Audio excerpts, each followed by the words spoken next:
এইবাৰ ঝুমুৰ নৃত্যৰে বিশ্ব অভিলেখৰ প্ৰস্তুতি 24 ফেব্ৰুৱাৰীত গুৱাহাটীত অনুষ্ঠিত হ'ব ঝুমুৰ নৃত্যৰ বিশ্ব অভিলেখ গঢ়াৰ অনুষ্ঠান প্ৰধানমন্ত্ৰী নৰেন্দ্ৰ মোদীৰ উপস্থিতিত পৰিৱেশন কৰা হ'ব ঝুমুৰ নৃত্য দিছপুৰত সংবাদমেলযোগে ঘোষণা সাংস্কৃতিক মন্ত্ৰী বিমল বৰাৰ আৰু এই ঝুমুৰক আমি দেশবাসীৰ লগতে পৃথিৱীবাসীৰ আগত পৰিচয় কৰাই দিবৰ বাবে এটা বিশাল সংখ্যক শিল্পীৰ সমাৱেশেৰে এক ঝুমুৰ নৃত্যৰ চিন্তা চৰ্চা পৰিকল্পনা কৰা হৈছে। ইতিমধ্যে বিহুৱে বিশ্বত ৰেকৰ্ড কৰাৰ পিছতেই এইবাৰ সাজু হৈছে ঝুমুৰ নৃত্য কৰি বিশ্বত অভিলেখ সৃষ্টি কৰিবলৈ, যাৰ বাবে ইতিমধ্যে সাজু হৈছে ৰাজ্য চৰকাৰ।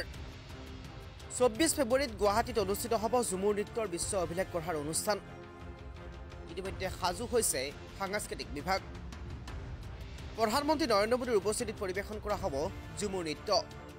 দিছপুৰত সংবাদমেলযোগে ঘোষণা কৰিলে সাংস্কৃতিক মন্ত্ৰী বিমল বৰাই।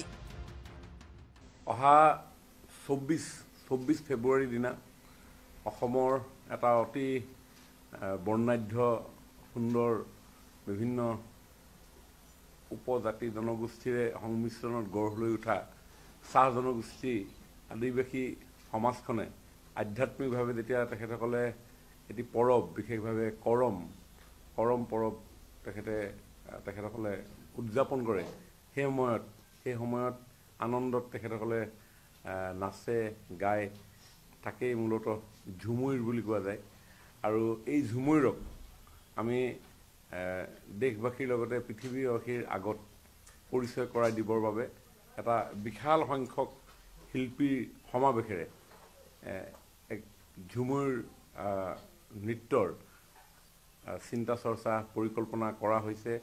মাননীয় মুখ্যমন্ত্ৰী ডক্টৰ হিমন্ত বিশ্ব শৰ্মা ডাঙৰীয়াই অনুভৱ কৰে যে আমাৰ অসমৰ বিভিন্ন জাতি জনগোষ্ঠীসমূহৰ বৰ্ণাঢ্য কলা সংস্কৃতিক ৰীতি নীতিক আমি প্ৰমোট কৰা উচিত। দেশে বিদেশে এইসমূহ চৰ্চা হোৱাৰ প্ৰয়োজনীয়তা আছে। তাৰ বাবেই এই ঝুমুৰকো এনেধৰণে এটা নতুন আংগিকেৰে উপস্থাপন কৰাৰ প্ৰয়াস কৰা হৈছে। তাৰ কাৰণে প্ৰয়াস চলি আছে, প্ৰস্তুতি চলি আছে। অসমৰ বিভিন্ন প্ৰান্তৰ সন্মানীয় ঝুমুৰ এই সংস্কৃতিটোৰ লগত জড়িত হৈ থকা বিশিষ্ট শিল্পীসকলক লৈ তেখেতসকলৰ দিহা পৰামৰ্শৰে আমি আমাৰ এই গোটেই প্ৰক্ৰিয়াটো আমি আগুৱাই লৈ গৈছোঁ। তাৰ কাৰণে গীত বাণীবদ্ধ কৰা হৈছে।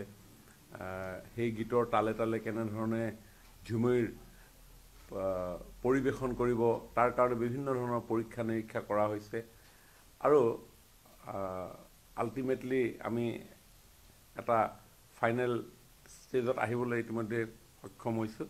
আমি অহা কাইলৈৰ পৰা অসমৰ বিভিন্ন প্ৰান্তত যিসকল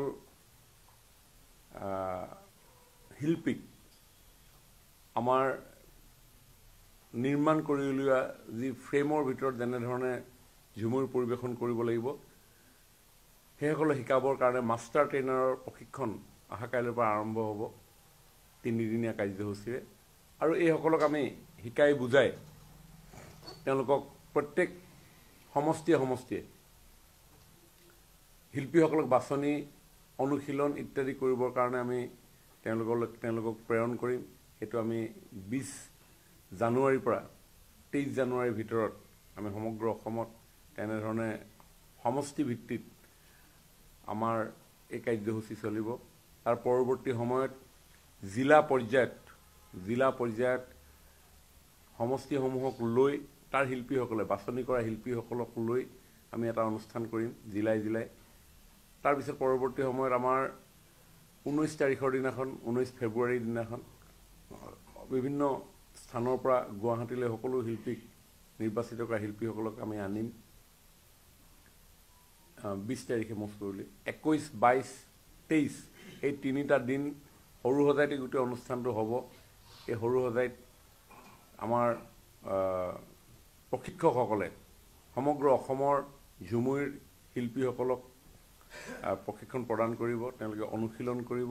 আৰু 24 ফেব্ৰুৱাৰীৰ দিনা মাননীয় দেশৰ যশস্বী প্ৰধানমন্ত্ৰীৰ উপস্থিতিত বৰ্ণাঢ্য ঝুমুৰে প্ৰাণ পাই উঠিব মাদলৰ চেৱত অসমৰ এই কৃষ্টি সংস্কৃতিৰ কথা ভাৰতে গম পাব পৃথিৱীয়ে গম পাব আমি গিনিজ বুক অফ ৱৰ্ল্ড ৰেকৰ্ডছত যেনেধৰণে বিহুক গোটেই বিশ্ব দৰবাৰলৈ লৈ যাবলৈ সক্ষম হৈছিলোঁ আমি ভাবোঁ 24 এপ্ৰিলৰ সেই মনোৰম সন্ধিয়াটি বাংময় হৈ উঠিব গতিকে এনেধৰণৰ প্ৰস্তুতি আমাৰ চলি আছে